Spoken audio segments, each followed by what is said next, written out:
Good morning, everyone. In the last class, we have already discussed about various input and output devices. Now, this time we will learn what are the different parts of a computer are there inside the CPU, inside the system box. CPU is also called as system box. So, what are the different parts or the devices which are attached in the CPU? First is motherboard. This is the most important part of the computer because as the name is also suggesting, it's a mother of computer. It means it is managing almost everything inside the computer. Like your mother used to manage your home, she used to coordinate with each and every member or of your family. She used to provide all the facilities, all the services to all the members of your family. Similarly, motherboard of computer also does the same thing. It also provides each and everything. It takes care of each and every part of the computer, right? So motherboard is the most important part of the computer. So if you are replacing motherboard, अगर आपका कभी खराब हो जाता है और आप उसको चेंज करवाते हो तो इसका मतलब आपका पूरा का पूरा सिस्टम न्यू हो जाएगा, बिकॉज ऑलमोस्ट सब कुछ जो है वो मदरबोर्ड के अंदर ही होता है. ठीक है, सो आपका पूरा सिस्टम न्यू हो जाएगा. Next is hard disc. Hard disk is located inside the system box. ये भी सिस्टम बॉक्स के अंदर होती है. अब हम इसको भी चेंज करवा सकते हैं. सो हार्ड डिस्क में आप क्या करते हो, जो भी डेटा आपने डाउनलोड किया है या कहीं पेन ड्राइव से लेकर आए हो, for example movies, videos, audio, music files, और मे बी द डॉक्यूमेंट्स, और मे बी द सॉफ्टवेयर, जो भी हम कंप्यूटर के अंदर स्टोर करते हैं वो कहाँ पे स्टोर होता है, वो हार्ड डिस्क के अंदर स्टोर होता है. irrespective of कि आप कौन सा डेटा लेकर आए हो and what you are going to download and what you are going to store, everything will get stored in the hard disk only. Hard disk का जो so you can say it's a storage area where you are storing or saving every information, every data. Now, the storage capacity of hard disk is measured in gigabytes or terabytes. So, इसका एक size होता है because you are saving everything inside the hard disk.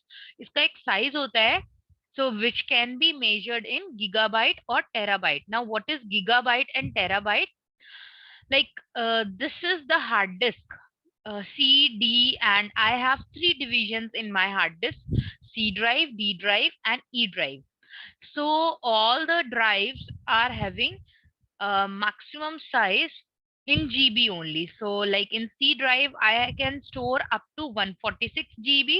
In D drive, I can store up to 161 GB. And in E drive, I can store up to 158 GB. So here, all these drives are the part of my hard disk. In my hard disk, I have divided into three parts: C, D, and E, and then I'm storing the data in these three drives only, right? So the storage capacity can be measured in gigabyte or terabyte. So abhi to right now I have gigabyte size, but I can also increase the size by replacing my hard disk with a new hard disk. So अगर मुझे लगता है कि this is not a enough space for me, I wanted to add few more space.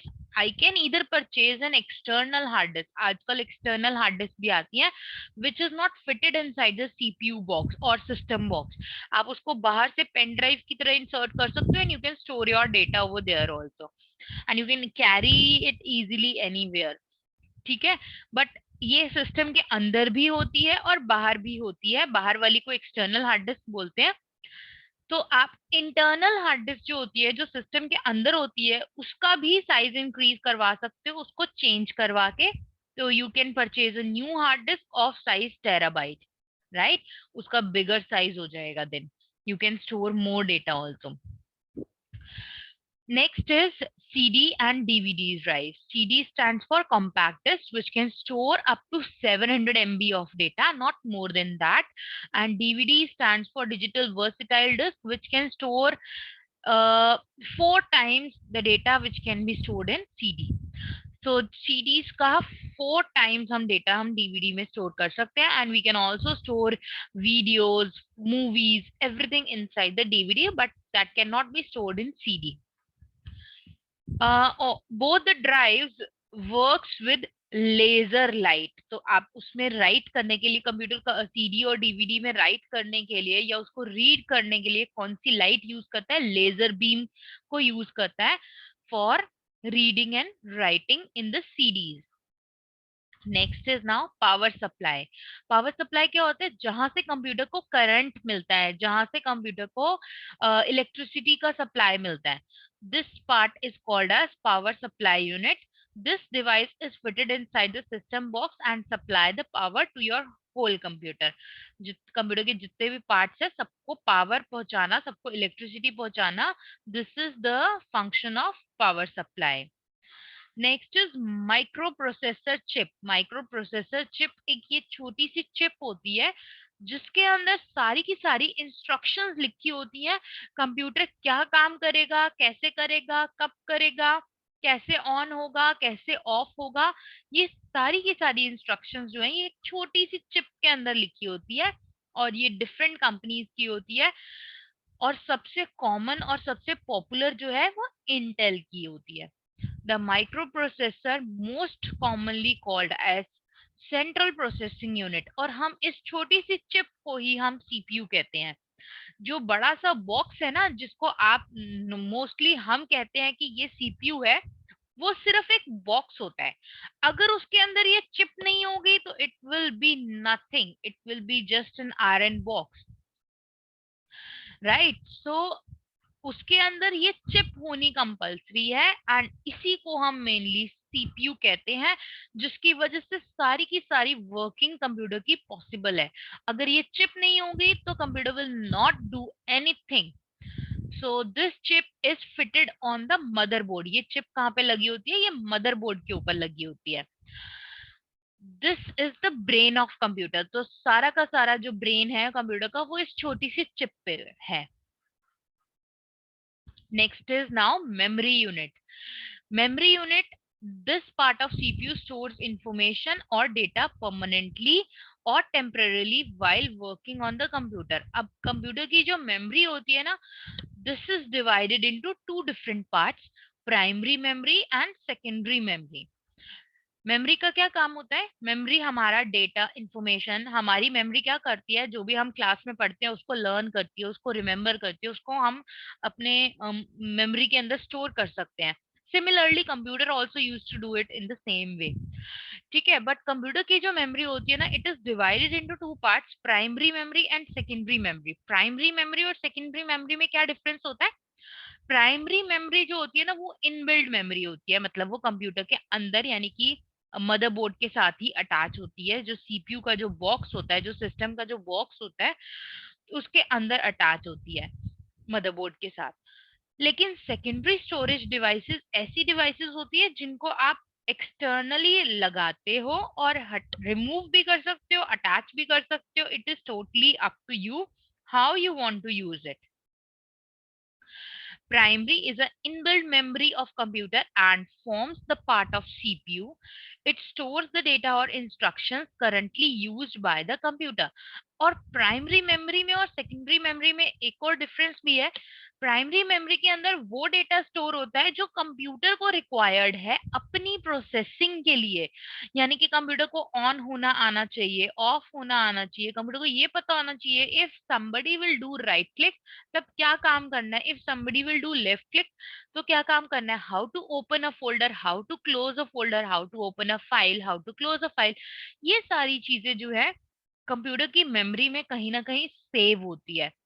तो ये जहां पे save होती है वो प्राइमरी मेमोरी होती है, क्योंकि इससे आपको कुछ लेना देना नहीं है. आपको नहीं पता करना कि कंप्यूटर कैसे ऑन होगा, what are the steps, what computer has to follow, computer कैसे ऑफ होगा, बूटिंग टाइम पे कौन कौन सी एप्लीकेशंस रन होंगी, और जब आप शट डाउन करोगे कंप्यूटर को तब कौन कौन सी एप्लीकेशन रन होंगी. तो आपको नहीं पता करना ये सब, लेकिन कंप्यूटर को पता होना चाहिए तभी वो वर्क करेगा. तो ये सारी इंस्ट्रक्शंस जो है वो प्राइमरी मेमोरी में सेव होती है. प्राइमरी का मतलब है सबसे बेसिक। अगर ये वाली इंस्ट्रक्शंस नहीं होगी कंप्यूटर के पास तो कंप्यूटर वर्क ही नहीं करेगा, क्योंकि उसको चलना आता ही नहीं है, क्योंकि वो एक मशीन है और मशीन अपने आप कुछ नहीं करती।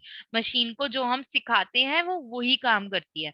तो computer will work only with the help of primary memory. और सेकेंडरी मेमोरी कौन सी होती है? जिसमें हम काम करते हैं, जिसमें जैसे मैंने अगर कोई सॉफ्टवेयर डाउनलोड किया तो वो कहाँ जाएगा? वो सेकेंडरी मेमोरी में जाएगा। If I am saving a song और अ वीडियो और अ म्यूजिक फाइल, वो सारी चीजें कहाँ पे जाके स्टोर होंगी? वो सेकेंडरी मेमोरी में। जो मेरा काम है वो सारा सेकेंडरी में जाएगा, जो कंप्यूटर को चाहिए वो सारा प्राइमरी में जाएगा। Okay, primary memory is again divided into two parts now, ROM and RAM. ROM is read-only memory and RAM is random access memory. Now, what is the difference between RAM and ROM? अब computer क्या करता है ना, जो इसको permanently चाहिए, जिसको वो कभी चेंज नहीं कर सकता, जैसे कि कंप्यूटर को ऑन होना डेली आना चाहिए, कंप्यूटर को ऑफ होना डेली आना चाहिए, कंप्यूटर को टाइम अपडेट करना डेली आना चाहिए, ये सारी चीजें जो होती हैं वो रोम के अंदर सेव होती हैं, रीड ओनली मेमोरी, जिसको हम इरेज नहीं कर सकते, जिसमें सिर्फ कंप्यूटर रीड कर सकता है, कंप्यूटर खुद भी कोई चेंज नहीं कर सकता। ठीक है, वो वाली सारी इंस्ट्रक्शंस जो होती हैं वो रोम के अंदर होती हैं। और रैम के अंदर कौन सी इंस्ट्रक्शंस होती हैं? सपोज मैंने जो चीजें आपने अभी आप जिस पे वर्क कर रहे हो ना, वो सारी चीजें टेम्परेली रैम के अंदर होंगी। फॉर एग्जाम्पल, आप एक क्वेश्चन सॉल्व कर रहे हो मैथ का, आपने कैलकुलेटर ओपन किया है, कैलकुलेटर की जो कैलकुलेशंस परफॉर्म होंगी, अब ये कंप्यूटर को टेम्परेली सॉल्व करना है, ये क्वेश्चन परमानेंटली स्टोर करके कहीं नहीं रखना। तो ये एप्लीकेशन टेम्परेरी पर्पस के लिए कहाँ पर ओपन होगी? ये रैम के अंदर ओपन होगी, रैंडम एक्सेस मेमोरी।